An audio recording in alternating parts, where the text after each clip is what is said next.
All right, what up? What up? This Max Me Out Podcast, episode 6, featuring the guys. Let everybody introduce themselves. I'm my boy Rock. We got somebody in the brown shirt. We're gonna go to the with the hat on. Who you at? Oh, he's not this guy. Nice to meet y'all. Not this guy. Okay. Who else we got? Got an Inforcer right here. Enforcer. What's up?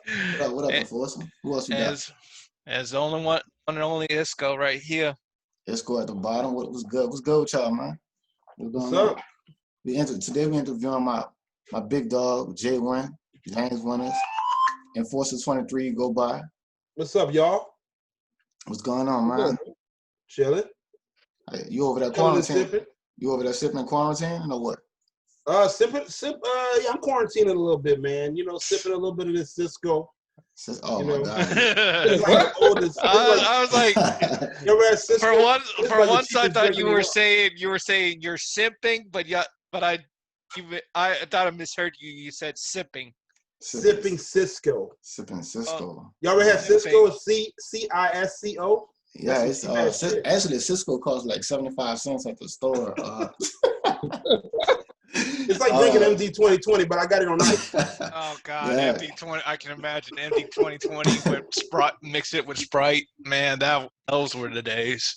Right. So J1, man, what's the backstory on James Winners, man? Inforcer 23. What's the backstory? How you got started in tech? So I got started into Tekken. I've been playing Tekken. Let me just say this: I've been playing Tekken for 24 years. Okay. Mm-hmm. It's a long time. That's older than some people in the chats. That's older than some people on Twitch, right? Damn. So I've been playing Tekken for 24 years. I got started way back when Tekken 3 was going to drop. I would see it in the arcade every now and again, and I was playing other games like Killer Instinct, things like that. I was more interested in Street Fighter at the time, and I needed a fighting game to really get me off of Killer Instinct because I was addicted. So at the time, I was like, oh shit, this Tekken 2 looks good. I didn't really like Tekken 2 that much because they would look blocky. The graphics didn't look that good to me. So then, fast forward to 1996, Tekken 3, I started playing in the arcade probably around January around that time. And what got me was I saw the intro where they're showing Eddie and all the characters, like the Imbu, I think it's called. Yeah. They're showing Eddie, everybody doing their little moves and katas, and it's zooming in on them. And just the sound and just the atmosphere in the arcade just drew me into wanting to play that game, man. And I got started way back then in 1996 on Tekken to where I was really interested in playing it. Okay. So when did you start playing? I guess you could say going to tournaments, playing professionally. Did you say, was it Tekken 4, 5.0 type 1? I'll say this, man. I started going to the arcade tournaments. So the game came out on PlayStation in that same year. I remember skipping school to get it too, by the way. I remember telling my mom I was sick. Because I was already addicted, man. The addiction had already hit me. Like, I remember telling my mom I was sick and my friends trying to find me while I wasn't at school. I'm always at school. And when they came knock to the door, I told my mom, tell them I'm sick because I needed to learn all the moves before I play them. So I did that. But the reason I was doing that because the arcade had said they was going to have a tournament. And we normally went there and just played for fun. Well, we played serious, but we just didn't know what we were doing.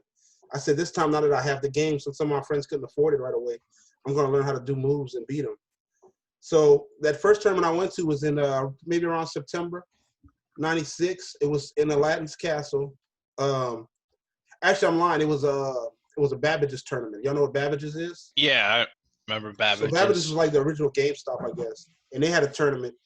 And I went to that one, but they did it in Aladdin's Castle, and I won that tournament for Tekken 3 using Paul Phoenix. Paul Phoenix. Okay. So back in 96, so I wasn't playing like we do now, but I was playing to win. So I guess competitively, I started doing that, and then later on, we got more into it, and I really started going to major tournaments back in Tekken Tag 1 days. Back in Tekken Tag 1, yeah. Tekken Tag 1 days. So that's probably around 2000, 98, 2000. You know what I'm saying? You started around the same time I started. Right. So what you think? What's your favorite Tekken thus far? Favorite Tekken? Yeah. Ooh, that's a Tekken game. I'm such a biased person when it comes to Tekken. My favorite Tekken is probably. If I want to be honest too, I'd have to give you a rate. I have to give you a rating like my favorite Tekkens. My top 5. No, favorite one gotta be 5, bro. Huh? Gotta be Tekken 5. Gotta be Tekken 5.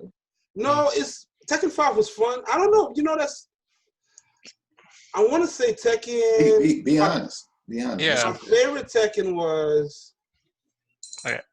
Tekken's Tag Tekken Tag 2 or 1? 2. Tekken Tag Oh. Tekken Tag 2 is my favorite Tekken. Damn. 2. Is that a way to eliminate him? I have a valid reason, and there's a reason for that. What's the reason? So Tekken Tag 2, I did I find that Tekken Tag 2 was the last real Tekken game. I found that it was one of the most worked on as far as balance of the characters, playing all the characters. I don't think they had any real trash characters on Tekken. I mean, besides you think about the console characters, but I don't think they had any real trash characters on Tekken Tag 2. I'm trying to think about who was trash on Tekken Tag 2.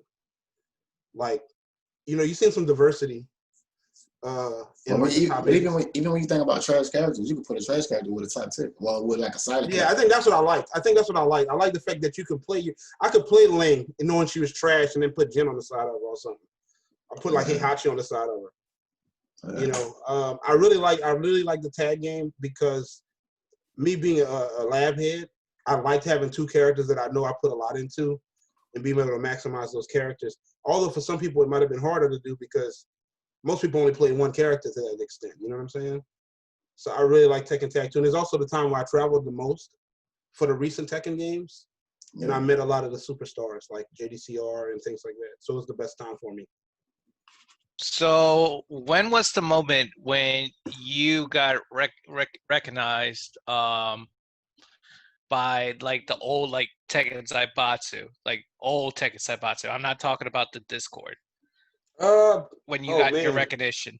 I got recognition when I used to go to these tournaments in Mississippi, and they got a guy named Ed 209. I don't know if you ever heard of Ed 209 and Dom DOM.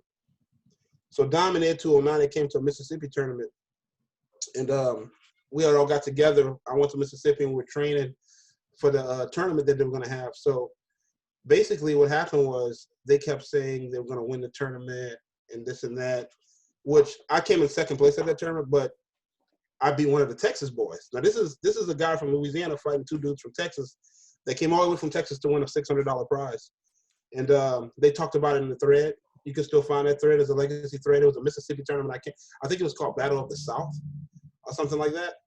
And I remember Don played Ling Xiaoyu and Ed 209 played Haran. And at that time I was playing Brian. I actually was playing Brian, but I played Lee to beat him. We was playing Tekken 4. We were playing Tekken 4 at the time, and then I got recognized on there as beating one of the Texas better players there. And people kind of started talking more about me. I would also do like little videos and talk strategy and threads. So I got more recognized on Zaibatsu. I knew a lot of people that affiliated with Castel. And for a lot of people that don't know Castel, like didn't he create Tekken Zaibatsu? Yeah, he was the creator of the website. Yeah. Him and Mr. Wizard. Yeah, Mr. Wizard. Yeah. When you start playing Tekken, there's always people ahead of you. For me, it's you and Rob, our boy Rob. You're always teaching me everything. So who was really teaching you when you started how to play Tekken right? Just getting beat up at the arcade, man. Getting my ass whipped. I'll be honest. We start off being arrogant. We beat everybody in the arcade. We blindfold ourselves and shit. It was fun, we're like, man, nobody can step to us. Nobody can beat us. We felt that way, And it was just me and my neighborhood dead end street people I would play with. And one day I met a guy named BMW, and he was playing in the arcade. And I noticed he played so poised and just calm. He didn't get excited like we did. And I would watch him play. I'm like, oh, I can't wait to play that guy. Then I noticed he was doing moves that kept the opponent in the air. I was like, okay, I'm going to play him.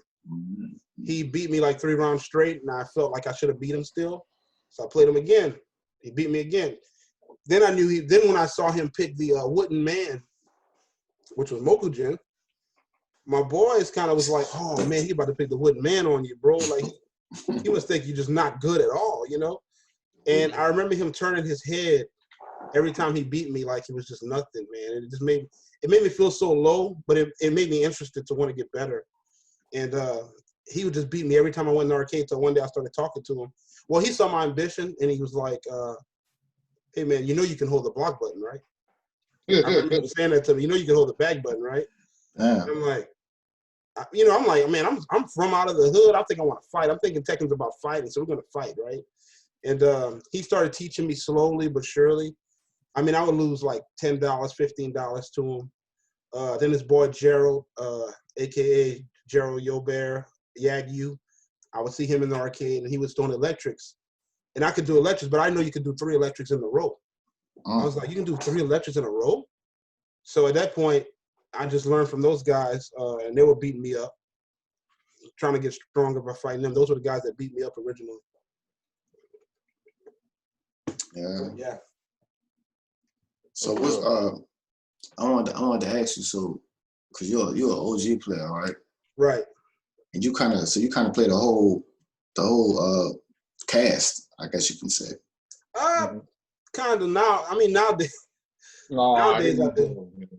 Nowadays, I mean, I didn't always play the whole cast, but I mean, I think it's just the time we had on our hands lately, and yeah. I mean, so what do you? So, all right, because I mean, I think I know who your top 5 character, like strongest characters are, just by playing you a lot, right? But I want to hear from you, like, who do you think your top 5 is? Like top 5 in the game or top 5 that I play? Your top 5, like when I say top 5, like if you just go to a tournament and somebody's calling you out, I want to play first to 5 with all your strongest characters. We playing for money. All first 5 is for money. Right? So all these characters that you pick, you got to play for money, right? Okay. You could be extra random, but I mean, like when I say extra random, pretty much blackout. Like you could pick just like Lane, or you could pick somebody that you know how to use, but when you got your money on the line, I mean, you should want to pick somebody that you like. If I was playing somebody to win, if I was playing to win, like for 100, like trying to 100% win, like in Tekken 7 or just any Tekken? No, this current Tekken 7. Okay, if I was looking to win, my top 5 characters would be, if I'm playing like to win for sure, it would be, I'll put Brian at number 1 because I hate losing with Brian. Haran would be number 2. I don't like losing with Haran, but I don't know if I want to put, well, you know what? I can't put him in number 2 because even though I don't like losing with him, I know what he's about. So I'm going to go with Dragunov right after that. Dragunov, yeah. Dragunov. So Brian, Dragunov, Paul Phoenix, Zafina, and Steve. Interesting. First of all, you gotta take Paul. You gotta take Paul out to the top 5 after KIT. I know, but that interesting. I thought he was gonna say Ganryu though. No, Ganryu was. I'll be honest with you, he was a phase, and I did it. I was gonna play Ganryu this whole tournament circuit, but I was doing it for my boy. Shout out SSJ Bryden. And because I was gonna show him how to play Ganryu, I remember him talking about it. I couldn't believe they released the character, and at that point, I was playing him, but Ganryu is not interesting enough for me.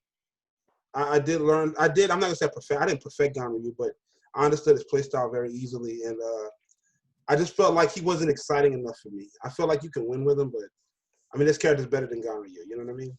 Like Dragunov, if I play Dragunov, it's probably worse fighting Dragunov than Ganryu. Jay, when I want to ask you a question, I seen something on Twitter with Jordan. He posted. He said, "Is there a such thing as honest Tekken?" Right? Honest Tekken. Honest Tekken. And when I think of honest Tekken, it's like, I guess, giving somebody respect in a way. Right. You know what I mean? Like, but like basically, if somebody do a slash kick, running 3, that means you shouldn't move. You should move. But if they do another frames, they do another slash kick, and you have to read on them, then you can move and you can knock them out of it. Right. Right. So when you say respect, it's like I guess that go a long way. When it comes to that, right? So what's your outlook on that? What you think about honest Tekken? You think there's honest Tekken is anybody that's for me, I think honest Tekken is anybody that's playing just with smooth reads, anybody that's playing clean, when I say clean, I mean like they're punishing correctly, They're not trying to. They don't feel like they can abuse. Let's say you can't break a 2 grab. I feel like they're not going to rely on that. I feel like they're going to play you cleanly, let you mess up, let you fall into whiff punishing you, getting whiff punished. I feel like they're going to play you by sidestepping you cleanly, the way you can't question what happened. I feel like that. Like you're going to make clean reads. I feel like that's honest teching. Now honest character is a different thing for me, but honest teching, I think that's what honest teching is. Playing cleanly, not really looking for anything that's cheesy. He can't block down 4 from Josie, so I'm gonna hit him with that 10 times in a row. Do you think you should show your opponent respect depending on, I guess, the level of skill? I think if you want to better yourself, you should. I think if you're looking to better yourself as a player, you want to show them respect to see what they're capable of. You might say, I know I can beat him with this. But in your mind, you might think, okay, I'm not going to do it because I'm not getting anything out of it. He's not able to defeat it because I didn't tell him how, or he doesn't know how. And I feel like if I'm showing you I can get away from it without resulting to doing the common thing, I'm better in my own play style. I'm making my own play style more vast. Like, okay, if you're doing like, let's say you got, I don't know, Steven, you keep doing down 4, 1, 2, 1. And I know I could just duck it. But at one point I was trying to practice sidestepping it. Instead of doing a while standing punish, I would get a bigger punish. I'd probably try to practice that in the match and eventually perfect it. Or it's harder to do, but I'll still do it, instead of down jab, because I feel like I'll get more out of that once I'm able to do it, smoothly. I had a question I wanted to ask you, man. Get your input on. I'm gonna let you go first. I want to ask Isco and Guy too, because I thought about. I'm like, man, who's the top 5 strongest states? I mean, we're not gonna be biased and say Louisiana's in the top 5, but I want to get your states. Strongest state. When I say strongest states, I mean all players in general, like offline scene, tournaments, everything. Like just the states that got the strongest players. Top 5. Top 5 strongest states. Strongest states. I'm gonna have to go. Well, from what I know, I'm gonna have to go with. Man, that's hard because I'm gonna have to go with strongest states. I'm gonna have to go with Cali. Mm-hmm. Atlanta, obviously. Georgia. Chicago. Okay. New York. I want to say Texas, but I don't know. I want to say Texas because I feel like we got a lot of players that's solid at this point. The last one kind of well. Man. You know what? I would say I like your list. I would probably say the same list and study. I mean, you could say Tennessee. Yeah. But I would put Texas because I feel like Texas overall got better players than Tennessee. Now Tennessee have some top level players like when you come to Funky and Lil Mazik and all them, Gio and all them. But when it comes to like overall, like Texas have a lot of like players that's on their level of them. And Tennessee got those players, but after them it's like it kind of starts to drop. Yeah. I mean, I don't think we too far behind a lot of those guys. I think it's just they play a lot and they got a lot of strong players like that. Way more players than us. Let's just keep it G. They got more players for sure. Way more players. Texas is way larger. Hell yeah. Larger state. Texas is pretty close, man. It's between Texas and Tennessee for me. It's hard for me to pick though. That's hard because you got Georgia. You got people like Anakin. Who Anakin and 3 kids from Georgia really. So you're doing a team battle, and that's your anchor. Who's going to be Anakin in this? So that would kind of change that dynamic of team play. And then you got states like Illinois with Seattle and Colorado in the same state. Yeah, that's a hard question though. It really is a hard question. But I mean, Chicago got they got a lot of other players that's strong too outside of like just Shadow and Colorado.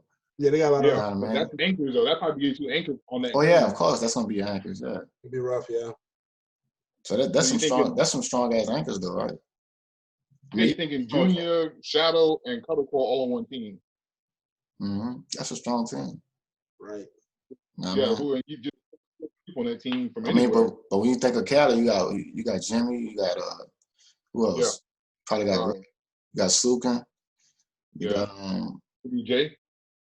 Why? I see them first. You did, yeah. My bad, man. My bad.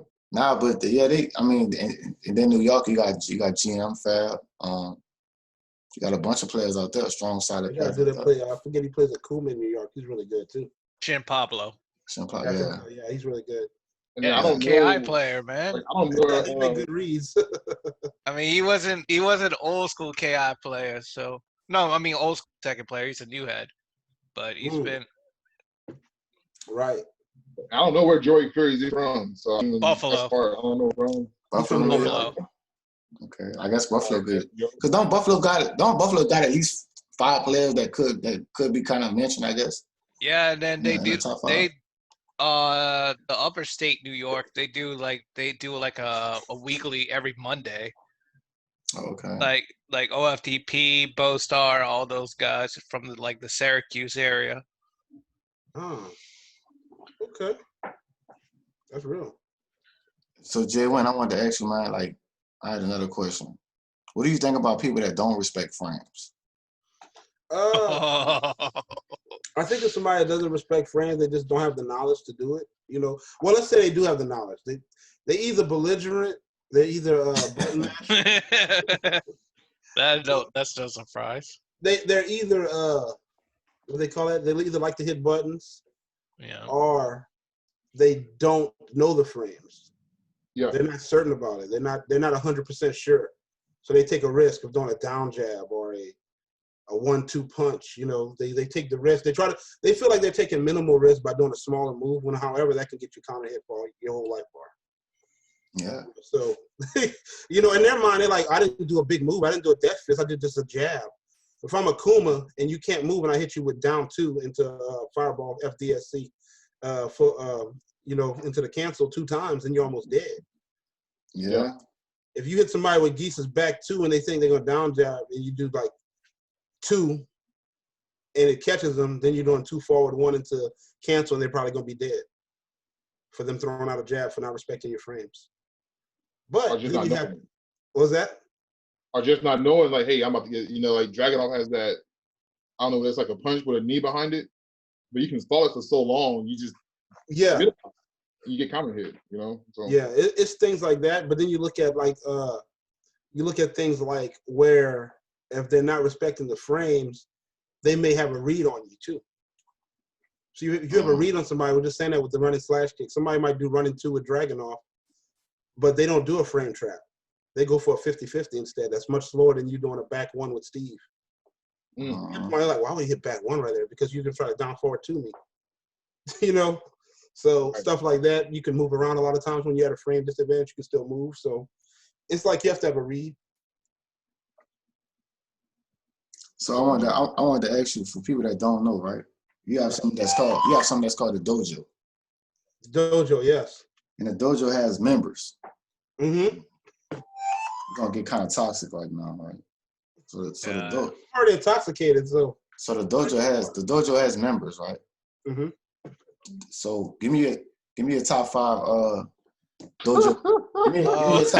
give me a top 5 dojo members. You heard me? Yeah. Wow, you got it. This is gonna be interesting. About to be toxic, yeah. Top 5 dojo members, yeah. We about to start some controversy, yeah.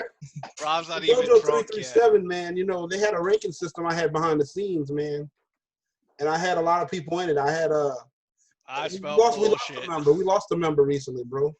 Rest in peace. We lost a member, bro. He quit.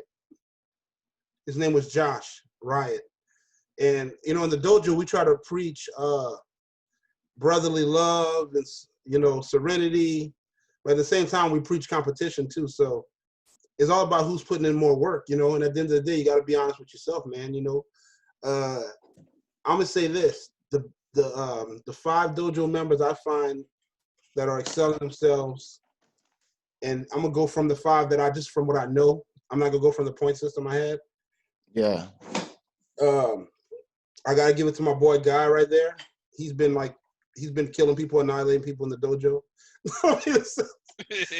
He's been doing really well. And he's somebody that came from the bottom. Come on, who saw Guy winning matches 2 years ago? I mean, come on, right? But that means he applied himself. He didn't see it. he applied himself enough not to. in the competitive. And look. I'll be honest. You'll look at a lot of people discredit things, but as far as raw skill and dedication, he's committing to the game like that. So it's giving him an upper hand. Now he hasn't went to big tournaments to test it out. But you don't. To know where you're at, you don't have to go to a tournament to test it out on you getting better. But to see on a worldwide basis, that's where you test it out. Because when you become bigger than where you're at, you got to move on.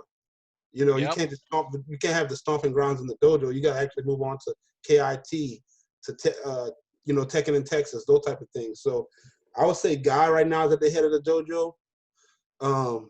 As far as just up there, and then I would probably have to give it to shit. And this is gonna be I want to say Dustin. I want to say Dustin right after that. I think. Yeah. AKA Dustin, AKA Draco, AKA Dusto. Dusto. Yeah, I think Dustin's biggest thing for sure is just gonna be keeping his smoothness, his coolness while playing, staying focused. God damn you. I agree with you there. God, every time when I get on a every time when I'm on a Discord call with Dustin, man, he's losing his cool. And then I see all the stuff like Pleasant Man posted on Twitter. Are you talking about my number like this, bro?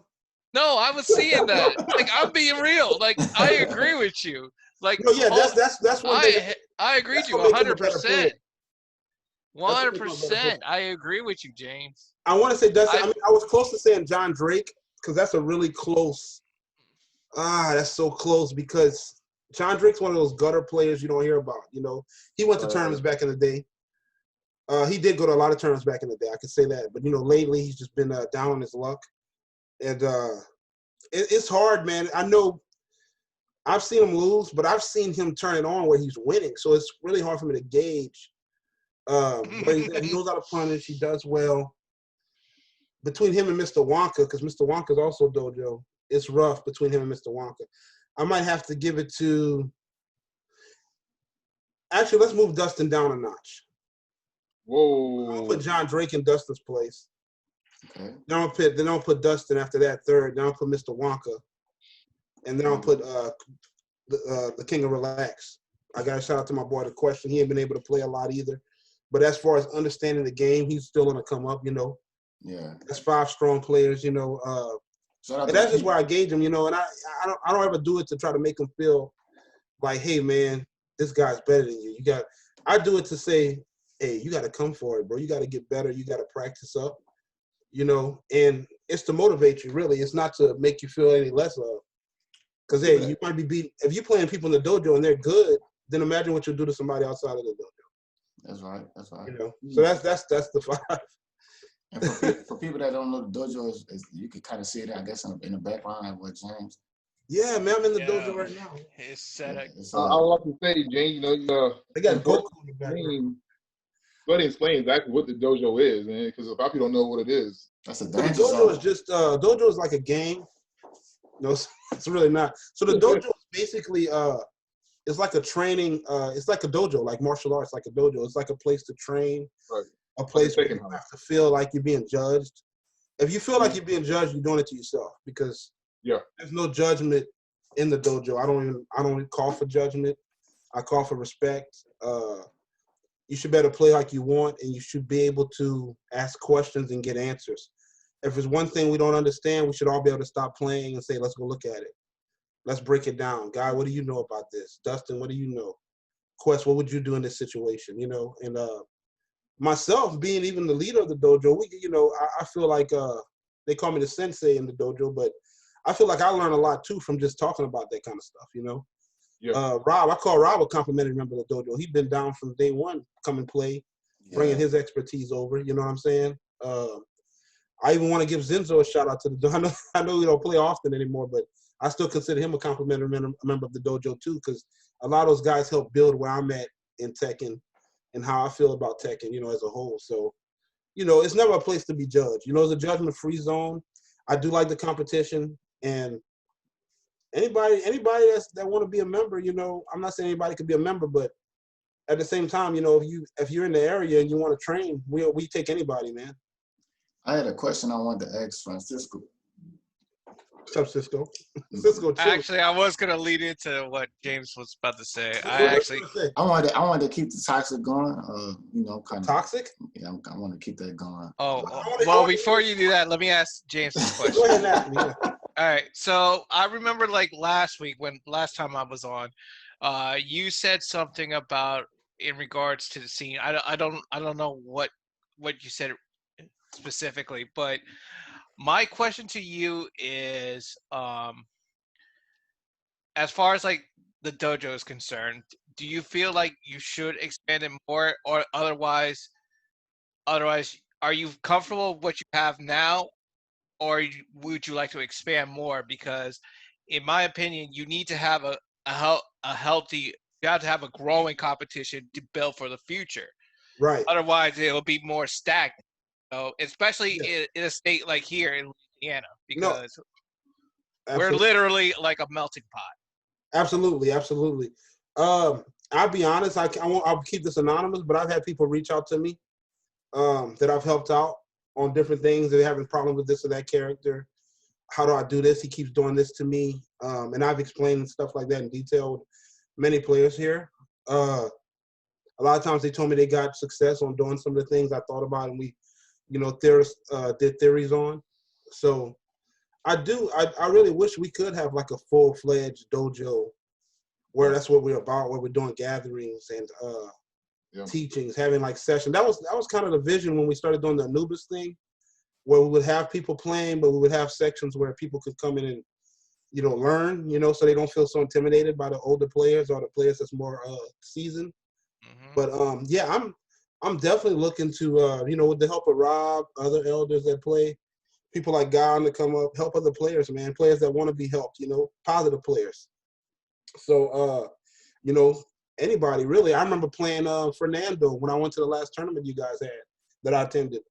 And he was asking me questions left and right in the matchup. And I never have a problem sharing knowledge. He was fighting against my Xiaoyu, so he told me he had no idea what she was doing. And, I helped him. It wasn't about me, or if I tell him this, he's going to beat me.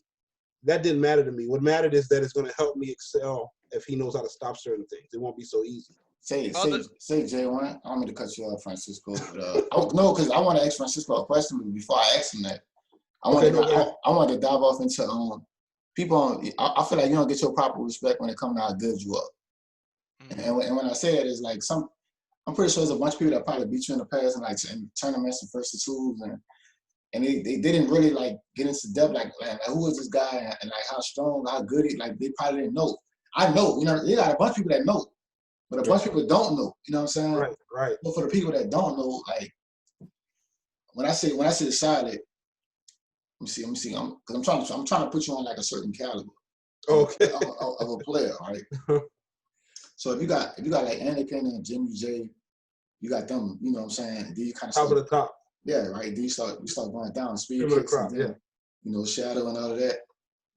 You know what I'm saying? And then but kind of that same realm, then it's like, you know what I'm saying? Then it's like the me and yous, and then it kind of, you know what I'm saying? Then it kind of keep going on. They got players that's solid, that mean you better than, but they still super solid. They still super solid. Still super solid, but like when it comes to J1, like if anybody ever played me, they're like, damn man, I have a Ross. Like that's one of my training buddies right there on the screen. Right. You know what I'm saying? He one of the reasons why I'm super good. I did get that a lot where I was at a tournament and I played a person. Sometimes at one time my thoughtful mind on learning would take over at tournaments, and that wasn't the best place for it to happen. Mm-hmm. So I would play and kind of play, like you say, respect my opponent. And I realized I didn't have to respect my opponent, especially at a tournament, right?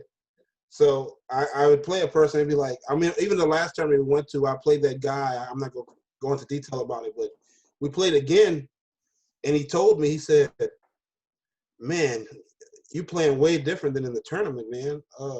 He said, I can't even touch you. Mm-hmm. And, and I just said to myself, I said, well, maybe I respected him too much. That's what I told myself in my head, you know what I mean?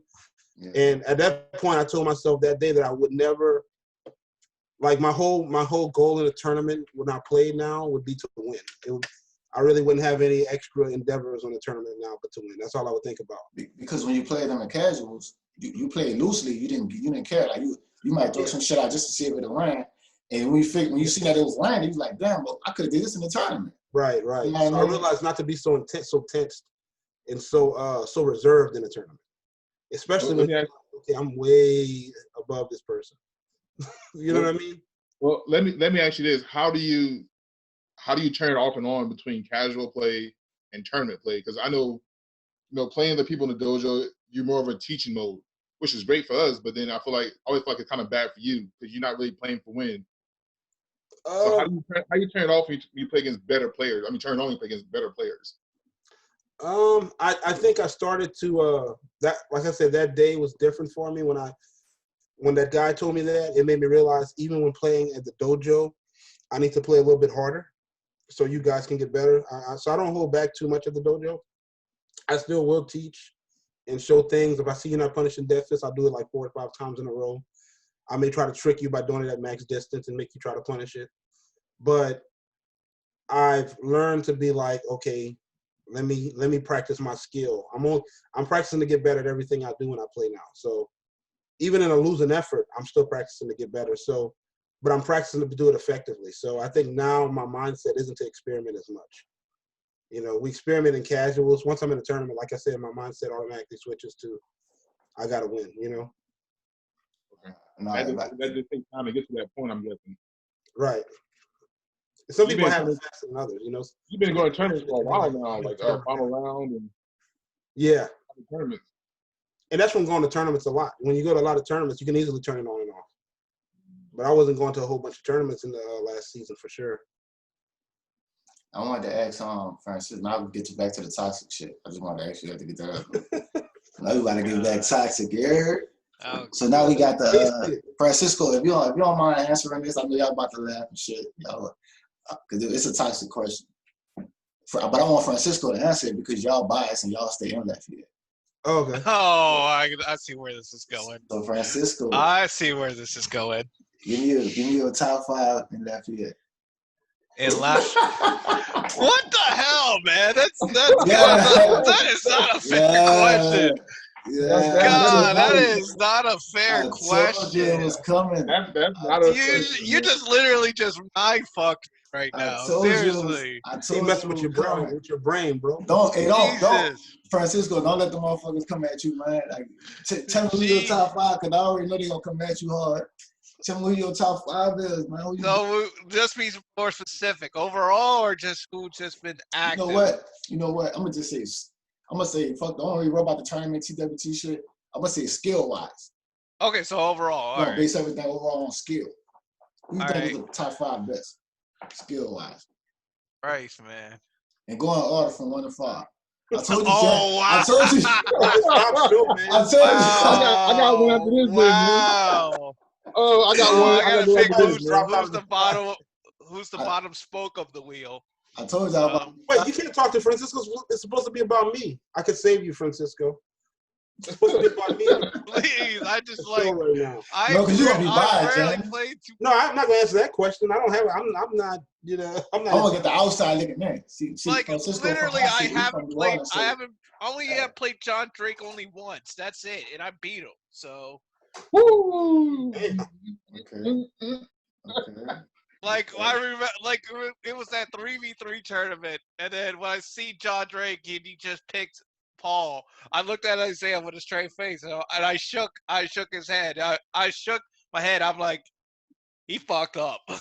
Damn. So we gonna throw at least let's throw like at least 8 players out there because I know I got at least 8 players. So we got Jay Wynn, we got God, we got Isaiah, we got Quest. So I'm gonna do it like this. So I'm gonna put it on the condition to where, like, I rarely play guys. So Can't put guy in it. No. I'm just saying, like, right now, wherever I put them, right there, because it's like I rarely play Guy, I rarely play Isaiah or John Drake. So that my opinion on that doesn't really matter for the most part.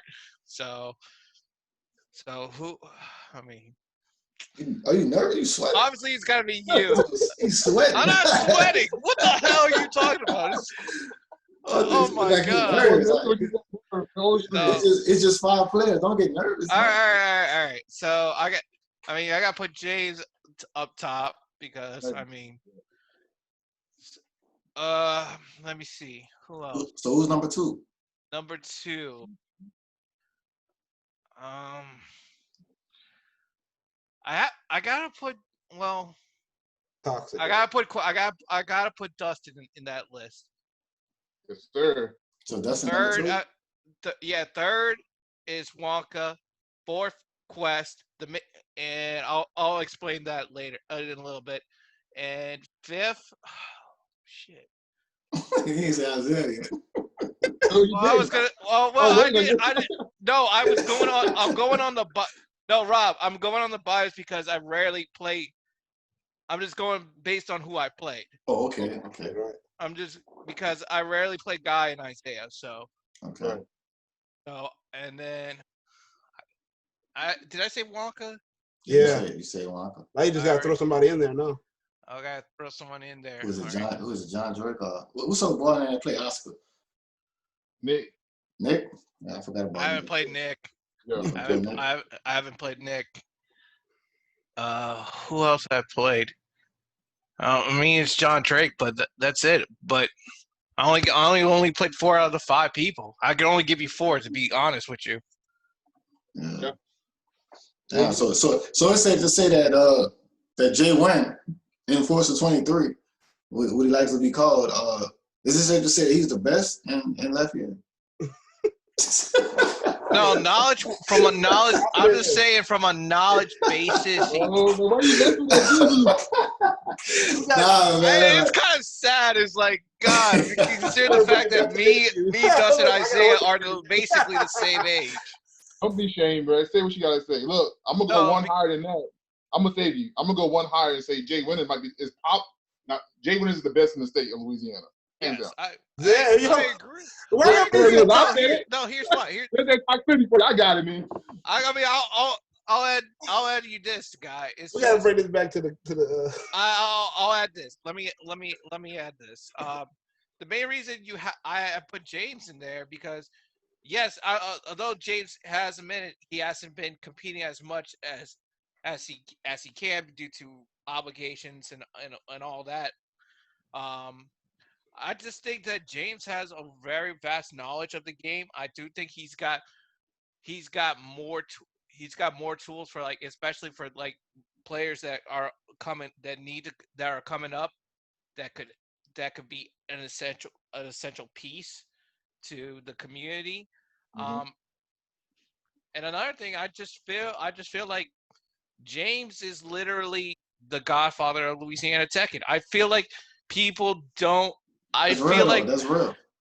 I feel like as though James can be one of the most essential guys to build up the whole scene with his knowledge of the game.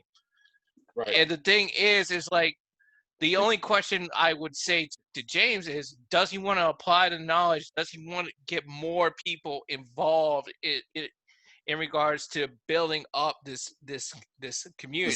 Say Isco, let me ask you, man, because I kind of agree with Guy with Jay Wynn being the best in the state. So let me ask you, give me a top 5 of the state then. So you got Jay Wynn. Oh my! You got Jay Wynn at number 1. Okay. No. Okay, we're gonna do it. No. That's a different category. Like seriously. Ask me. Wait, hold up. Look, wait a minute. I agree with Guy. Go ahead, Jay Wynn. What you got? Look, I want to be interviewed. I want to. we gotta get off of the salt, you know. Get off of the salt. You gotta get off of the salt. So Jay Wynn, let me ask you, man. Like outside of gaming, for people that don't know, like what you like to do outside of gaming? So outside of gaming, man, I like to turn up. You know, I like to go to bars. I like to go party with my homies. You know. Party with Hot Boy Rob, Desire Boy Rob, Guy, The Question. You know, we all turn up a lot together and stuff like that. Whenever we out of state, we turn it up, you know. So we always have fun with tournaments. So I like doing that outside of just turning up. I work out a little bit. I fell off though, quarantine. I fell off. We all did. Not gonna lie That's there. really it, man. I just like hanging. You know, we hang, chill, talk. A lot of times we might talk tech, and a lot of times we might talk about, you know, guy stuff. Yeah. Post Things I 15-second would not to videos say on our because chat. sometimes we talk about sex. You know, I mean, we talk about all kinds of sex. he said he talking about sex. You know, guys talk Oh about my, sex too. oh my God! That's true, man. Yeah. You know, Thank Hey, God we didn't have a guest today. Serious, like right? So, But what else Mr. y'all got from? What else y'all want to know? What you got, guy? You play the whole cast at a pretty high level. I don't know about that. Yeah, okay, I'm telling you, dude. But look, how do you come and pick your mains? Tell people who your mains are, and what made you flow or get with those for your mains. So I play the whole cast, and there's a reason behind that. The whole cast is not my mains, but I play the whole cast because I'm just obsessed with the game. As far as I enjoy it, I enjoy the breakdown of the game. That really didn't start till Tekken Tag 2 that I started really putting into taking that much time to learn the cast. But for my mains, those guys, my mains has always been like Brian, Fury, and the reason I liked them was because as a child I liked. I'll be honest with you, I liked destruction. You know. I'll be 100%. He said I like the destruction. What the hell kind of kids you were? So Are you like? he just wants to see everything burn. But do you remember when Brian on his Tekken 3 intro when he grabs the tank and he he throws it? Yeah. Hey, I ain't gonna lie. When I seen it, that shit threw me off because I'm like, damn, like Brian really a savage. He picked up the whole truck. He picked the whole shit up and then threw it, and he was walking, and then people were shooting at him. He walking through the bullets and shit. Like, I'm like, damn. Yeah. So for me, Brian was just that natural character I loved, and I played him since. I've been playing him since Tekken 3. I played him in Tekken 4. They brought back a key movement they brought back was 4-3 as a punish on Tekken 7, which is highly underrated. That's amazing to have an 11-frame Punisher, or it's not 12, I don't believe. It is 11 frames, and it's like almost 30 damage. So anything you block, you know, you get frame advantage plus that. But I've been playing him for the longest. Harang has always been my secondary. But before he was my secondary, Xiao Yu was my secondary. But Harang took her place eventually in Tekken 4. So that would be like the characters, if I said mains that I just probably won't ever stop playing, would probably be Brian, Harang, and Xiao Yu, which a lot of people don't know me for Xiao Yu because I just don't give her the attention that she used to get. But I started to be known for Raven, honestly, and Raven was still one of my mains. Tekken 5 games, he was like, Raven was my main, like one of my mains. So I didn't like the fact they turned Raven into a bitch. You gotta edit that out. He said edit it out. No, I didn't out. You can't say that, man. That's a Cisco. No, I'm not talking about like a female. I'm talking about. Don't blame this on me. Oh, okay, I got you. No, they didn't. I'm not talking about they turn. I'm talking about the character Raven. I'm not saying they turned him to a girl. Okay, I got they you. made him basically took his moves away. Like Tekken 5, you know, he used to be able to do spin on Rooney with quarter circle forward bolt kicks.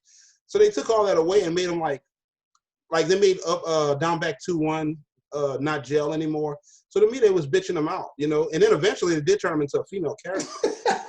And I like they took my character. Dude, crazy. I feel like they took my character away, and I feel like with everything they tried that same thing with Christy and Eddie.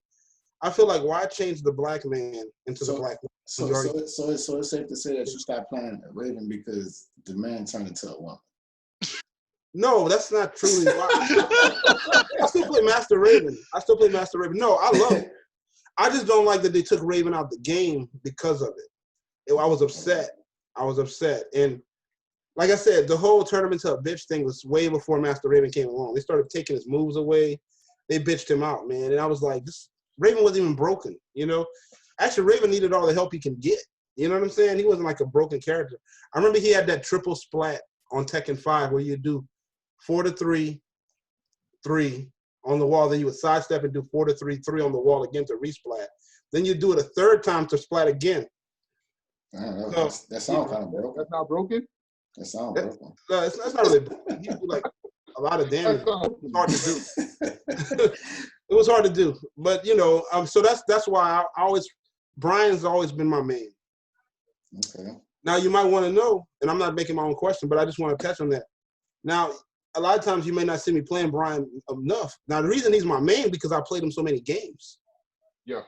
I played him so much that sometimes I'm just like not burned out because I always can get into playing him, but I have to be feeling it almost to really want to get into him because he almost got played out because I played him so much, at the time, I played him through every iteration of Tekken, so, but I still play him from time to time, especially if I'm feeling it. Is that because of his execution? Because JCR said the reason why he doesn't play Heihachi in tournaments because he got to really feel it.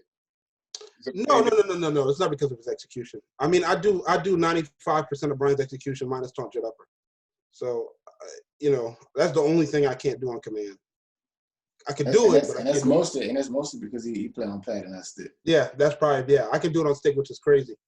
But I could do his 14 frame knee from taunt. I could do So other than that, I could do the knee into the mock punch. So it's not. He's definitely my main. Okay. And one more thing to add to that. I don't want to ramble on. Brian is not a character anybody can pick up and play, even though he looks like it. Right. A lot of his stuff is high execution, like. And I ain't gonna say he got some easy combos, but when I say high execution, I mean like all his good stuff, like his guard break and all of that stuff. Yeah, all guard that. Break, He's like triple knee, all that. That's in 3-4. That take you gotta put the work in to do all that. Yeah, his Right. You can't magic just pick him four. up and just think you're about to do that. His Korean back dash is harder to do.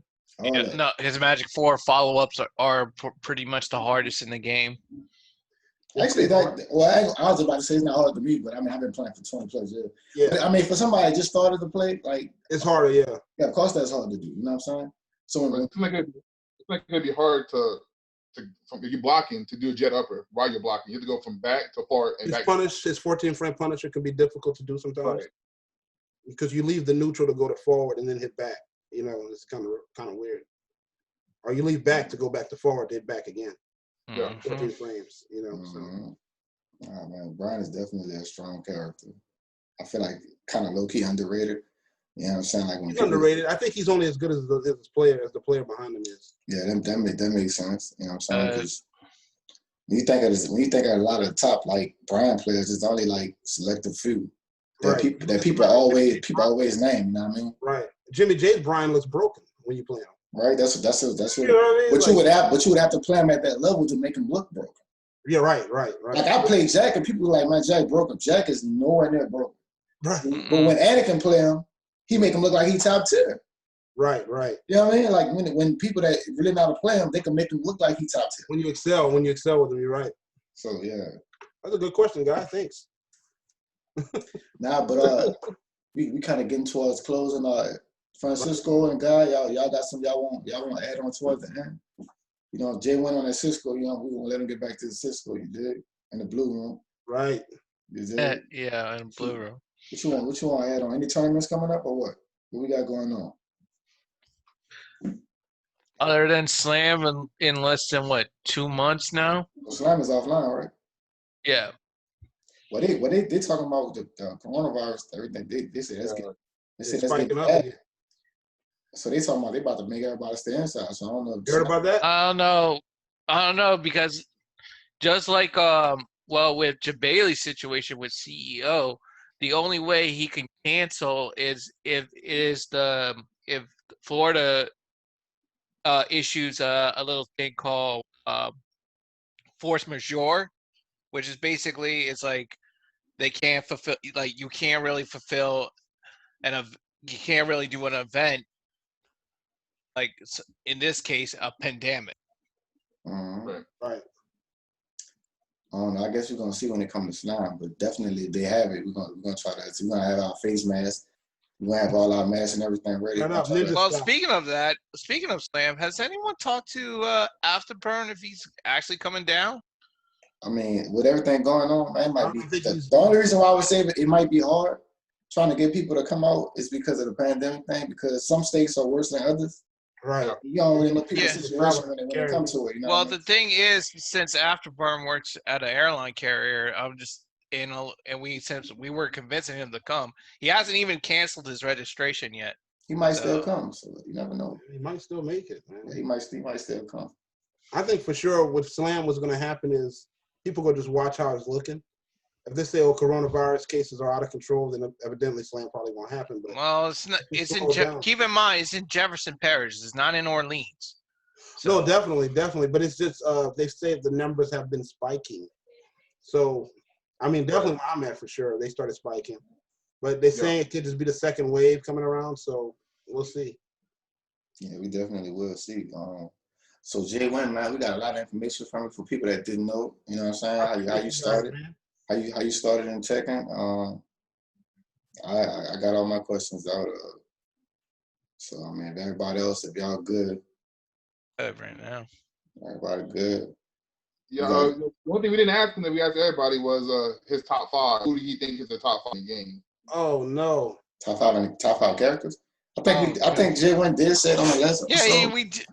But we talking about the top players that he played, but what does he overall think is the top 5 characters in the game? Top 5 characters in the game? I could do that without thinking. Go for it. What? You're a liar. Go for it. I'm gonna go. Oh, if I tell you without thinking, you might think I'm. Don't even elaborate. Just throw it out there. I'm gonna say so top 5. Number 1, I'm gonna go with. Number 1, I'm gonna go with. I'm going with Leroy. Number 1. Right. Whoa. I'm going with Steve. Number 2. Zafina. Number 3. Paul. Number 4. Whoa. And Fakaram. Number 5. Damn. That's an interesting. Honestly, but I mean, his list is kind of it actually is legit because the reason why I said it is his top 5 could be anybody's top 5. Yeah. See what I'm saying? So that's a legit list. It is. That's a legit list. I always think Law's one of the best. That's just my opinion, but I could be completely wrong. Jay, he knows more than me. He teach me to know. But I think Law so slept on still. You can interchange the two, but that's a whole nother concept. Yeah. That's topic, man. I'm talking to you earlier, man. I got no other question. I'm done. Well, this has been episode 6 of Max Mel Podcast featuring the one and only Inforcer 23, aka Jay Winners. Thanks for having me, guys. Ain't nothing to it, man. Shout out your social media, James. Where they can find you. Y'all can find me. Look on Twitter, Inforcer 23. Follow me up. Got the Dojo 337 YouTube. I do a lot of just random tech on there. Can't forget about the Max Me Out podcast. We on that. Okay. Follow us.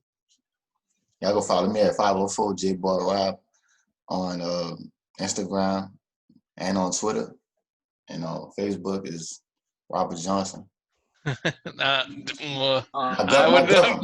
would never air out your personal Facebook, man. All right, go ahead on. They can follow me on that too. All right, but I welcome that. Anyway, you can find me on. You can find me on Twitter and Instagram at Fran186. Say, Francis, that's all porn DVDs in the background. That's porn. That's porn DVDs. Oh, that's porn DVDs in the background. No, that's all games, dude. Oh, that's game. Oh, my bad. I thought that was porn. Wow. Oh, my bad. I thought that was... Say, guy. What the fuck, man? You Ron Jeremy. I'm just messing with you, man. Dude, he got fucking arrested. Say, guy, where they go reach you at, guy? I ain't got none of that, man. I just play games, but I don't have none of that stuff. Damn, okay. Yeah, that's why you find He's mysterious, man. He's like Tommy. Tell me like Tommy off of Martin, bro. Tommy. I ain't got a job, man. I don't even have a job. I just get a nice stuff. Yep. All right, y'all, man. So, like I said, this has been episode 6, so we're going to see y'all on the next one. And everybody keep it tight and be cool. You there? Next one. Later. All right, y'all.